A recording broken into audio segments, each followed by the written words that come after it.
85 वर्षाचा पहिलवान पुन्हा एकदा मैदानात उतरणार का? वस्ताद पुन्हा एकदा मैदानात उतरून डाव मांडणार का?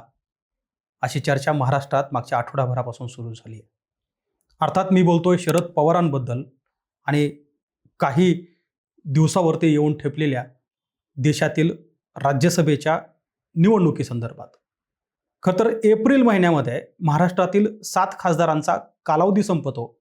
मात्र तो कालावधी संपण्याआधीच देशभरामध्ये राज्यसभेच्या निवडणुकीचा कार्यक्रम जाहीर झाला आहे. महाराष्ट्रामध्ये जे 7 खासदार निवृत्त होणार आहेत, त्या 7 खासदारांच्या निवृत्तीनंतर 16 मार्चला जे मतदान होणार आहे, त्यानंतर कोण नेमकं खासदार होईल याची चर्चा सुरू झाली आहे. आणि यात सर्वाधिक चर्चेतलं नाव जर कुठलं असेल तर ते अर्थात शरद पवार आहे.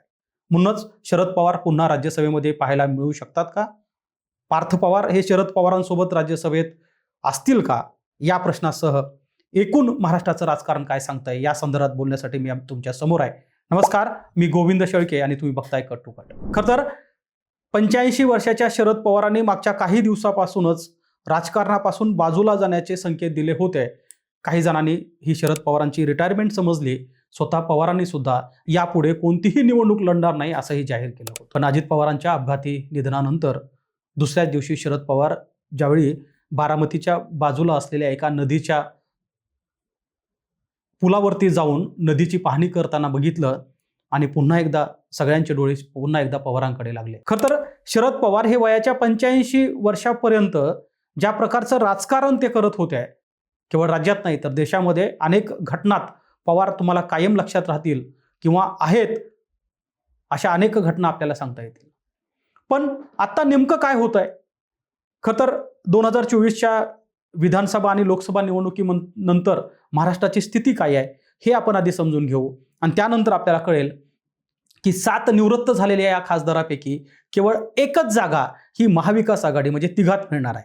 त्यात उद्धव बाळासाहेब ठाकरे असतील, त्यानंतर शरद पवारांचा राष्ट्रवादी काँग्रेस पक्ष असेल आणि काँग्रेस, या 3 पक्षांना एकत्रित मिळून फक्त एक जागा मिळू शकते. आणि म्हणून या 3 पक्षांचं एकमत जर कुणाच्या नावावरती एकत्र येऊ शकतं तर ते अर्थात नाव आहे शरद पवार. पण हे होत असताना काही शिल्लक असलेल्या मतावरती भारतीय जनता पार्टी किंवा NDA पुन्हा राजकारण करणार का? हे समजण्यासाठी आपल्याला आधी आकड्यांचा खेळ काय सांगतो हे समजून घेणं गरजेचं आहे.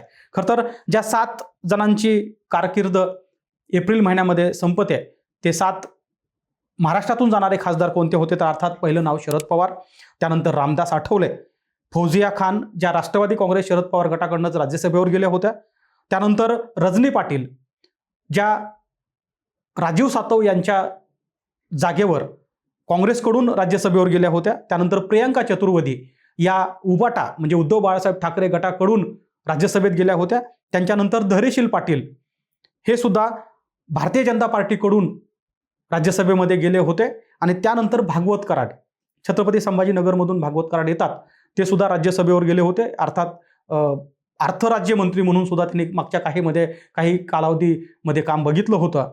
ही सगळी मंडळी आता निवृत्त होणार आहे. आता पुन्हा प्रश्न तोच आहे की 16 तारखेला जे मतदान होणार आहे, या 16 तारखेच्या मतदानामध्ये कोणत्या पक्षाचे किती खासदार निवडून जाऊ शकतात हे बघणं गरजेचं आहे. आणि त्यासाठी आपण आकडे काय सांगतात त्या आकड्यावरती नजर टाकली पाहिजे. सगळ्यात महत्त्वाचं म्हणजे या निवडणुका ज्या होत आहेत ते केवळ महाराष्ट्रात होत आहेत असं नाही, तर देशभरातील 37 ठिकाणी ह्या निवडणुका होत आहेत. म्हणजे महाराष्ट्रातल्या 7, देशात सर्वाधिक जास्त खासदारांची निवृत्त होण्याची जी संख्या आहे या खेपेला, ती महाराष्ट्रात जरी जास्त असली तरी महाराष्ट्रासोबतच अगदी पश्चिम बंगाल असेल, आसाम, बिहार, हरियाणा, छत्तीसगड, हिमाचल प्रदेश, ओडिसा, तमिळनाडू या राज्यातले सुद्धा काही खासदार निवृत्त होत आहेत. पण हा जो आकडा आहे 7 खासदारांचा, तो आकडा हा महाराष्ट्रातील सर्वाधिक आहे आणि देशाचं लक्ष कदाचित या 7 जागावरती लागलेलं आहे. कारण या 7 जागावरती निवडून येणारी जी मंडळी आहे ती देशाचं लक्ष आपल्यावर ठेवणारी आहे, ज्यामध्ये स्वतः शरद पवार असतील, त्यासोबतच रामदास आठवलेसारखे नेते आहेत जे मागच्या अनेक दिवसापासून त्या सभागृहाचे सदस्य आहेत. आकडे काय सांगतात? भारतीय जनता पार्टीचा सगळ्यात मोठा आकडा सध्या स्थितीला आपल्याला महाराष्ट्रामध्ये पाहायला मिळतोय आणि तो म्हणजे 132 आमदाराचा आहे. त्यानंतर शिवसेनेकडे 57 आमदार आहेत आणि अजित पवार गटाकडे 41 आमदार आहेत. म्हणजे 288 सदस्य संख्या असलेल्या महाराष्ट्राच्या सभागृहामध्ये 230चा आकडा हा केवळ महायुतीकडे आहे. त्यामुळं आपण जर हे गणित समजून घेतलं तर जे आमदार खासदारासाठी मतदान करत असतात त्या 36 पॉईंट, म्हणजे आपण जर इथं आज आकडा बघितला तर 37 आमदार एका खासदाराला निवडून देऊ शकतात.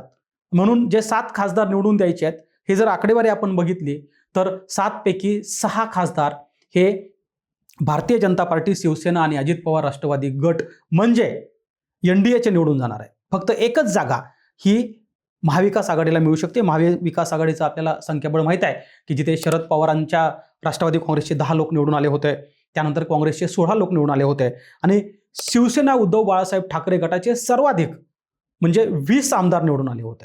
म्हणजे या सगळ्या आमदाराची संख्या होते 46. 36 आमदारातून एक खासदार होणार आहे आणि हे 36 आमदार काढल्यानंतर आणखी 10 आमदार हे महाविकास आघाडीकडे शिल्लक राहतात. या 10 आमदाराचं पुढे काय होणार, किंबहुना आणखी एक गोष्ट इथं समजून घेतली पाहिजे आणि ती गोष्ट यासाठी इंटरेस्टिंग आहे की महाविकास आघाडी सरकारकडे जसे 10 मतं शिल्लक राहतात तसे NDAकडे म्हणजे भारतीय जनता पार्टी, शिवसेना, एकनाथ शिंदे गट आणि अजित पवार यांच्याकडे एकूण जी आकडेवारी होती आहे ते आपण बघितलं की 230 एकूण आमदार होत आहेत. मात्र महायुतीकडे या ठिकाणी 2 आमदारांची संख्या कमी झाली, म्हणजे 288 खरं तर आपण मगाशी म्हणालो होतो. पण महाराष्ट्राच्या विधानमंडळामध्ये सध्या 2 आमदारची कमतरता आहे. त्यातले एक अजित पवार ज्यांचं अपघाती निधन झालं आणि दुसरे शिवाजीराव कर्डिले जे भारतीय जनता पार्टीचे आमदार होते, त्यांचंही मागच्या काही दिवसापूर्वी निधन झालं. त्यामुळं तिथे 286 जागा शिल्लक आहेत आणि 286 जागेमध्ये 228 आमदार सध्या महायुतीकडे आहेत. मात्र 228 सोबतच आणखी एक जादुई आकडा महायुतीसोबत कायम पाहायला मिळतो, तो म्हणजे अपक्ष सदस्यांचा, अपक्ष निवडून आलेल्या आमदारांचा, आणि तो सुद्धा जवळपास 13 इतका आहे. म्हणजे आज घडीला महायुतीकडं जवळपास 13 मतं की 13 आमदार हे शिल्लक आहेत. आता हे 13 आमदाराच्या जोरावर महायुती 7वा गडी मैदानात उतरवते की 6 गडी निवडून देऊन महाविकास आघाडीला सहकार्य करते हे बघावं लागेल. मात्र यामागचं राजकारण समजून घेतलं पाहिजे. शरद पवार, काँग्रेस आणि शिवसेनामध्ये जो एक खासदार निवडून जाणार आहे असा कोणताही नेता या तिन्ही पक्षामधील कॉमन नाही आहे. पण शरद पवारांचं नाव समोर आल्यानंतर मात्र महाविकास आघाडी सरकारमधून सुद्धा किंवा महाविकास आघाडी मधून सुद्धा एका नावाची कायम चर्चा होते, ती म्हणजे शरद पवारांची आहे. जर शरद पवार होकार देत असतील तरच आपल्याला राज्यसभेची एक जागा बिनविरोध निघू शकते, किंबहुना महाविकास आघाडी सरकार, महाविकास आघाडीकडून एकच नावाच्या संदर्भात एकमत होण्याची शक्यता जास्त आहे आणि ते शरद पवार आहे. यानंतर दुसरं जे चर्चेतलं नाव आहे ते म्हणजे पार्थ पवार. खरं तर एक गोष्ट समजून घेतली पाहिजे की सुनेत्रा पवार या राज्यसभेच्या खासदार होत्या. आता त्या उपमुख्यमंत्री म्हणून ज्यावेळेस शपथ घेतली त्यानंतर त्या ज्यावेळेस त्यांच्या खासदारकीचा राजीनामा देतील त्यानंतर पुढचे 2 वर्ष आणखी त्यांची खासदारकी आहे आणि या जागेवरती पार्थ पवार जाऊ शकतात का अशी चर्चा मागच्या 2-3 दिवसापासून सुरू झाली आहे. खरं तर त्या जागेवर पार्थ पवार जाणार अशी चर्चा होत असताना पुन्हा एक प्रश्न उपस्थित होतो की महाविकास आघाडी असलेल्या या 3 पक्षाकडून जसा एकच खासदार होणार आहे तसं NDAमध्ये 3 पक्षाकडे मात्र भारतीय जनता पार्टीचे 4 एकूण खासदार बनणार आहेत. एकूण त्यांच्या संख्याबळानुसार शिवसेनेचा 1 होणार आहे आणि अजित पवार गटाचा सुद्धा 1 होणार आहे. आता चर्चा अशी पण होती आहे की सुनेत्रा पवारांच्या रिक्त होणाऱ्या जागेवरती दुसऱ्या कुठल्या तरी नेत्याची वर्णी लागू शकते आणि आत्ता एक जागा जी इन्स्टंट राष्ट्रवादी काँग्रेस अजित पवार गटाकडे आहे तिथून एक त्यांच्या असलेल्या एकूण 41 आमदारातून 1 खासदार निवडून जाणार आहे. तिथे पार्थ पवारांचा नंबर लागू शकतो का? खरं तर ती शक्यता जास्त आहे. कारण आपल्याला आठवत असेल तर बघा 2019 मध्ये ज्यावेळी पार्थ पवारांनी एक लोकसभेची निवडणूक लढली होती, मावळमधून ज्यावेळी पार्थ पवार उभे होते त्यांचा मोठ्या मताने पराभव झाला, त्याची चर्चा राज्यभर झाली, अजित पवारांच्या राजकारणावर सुद्धा त्याचा परिणाम झाला.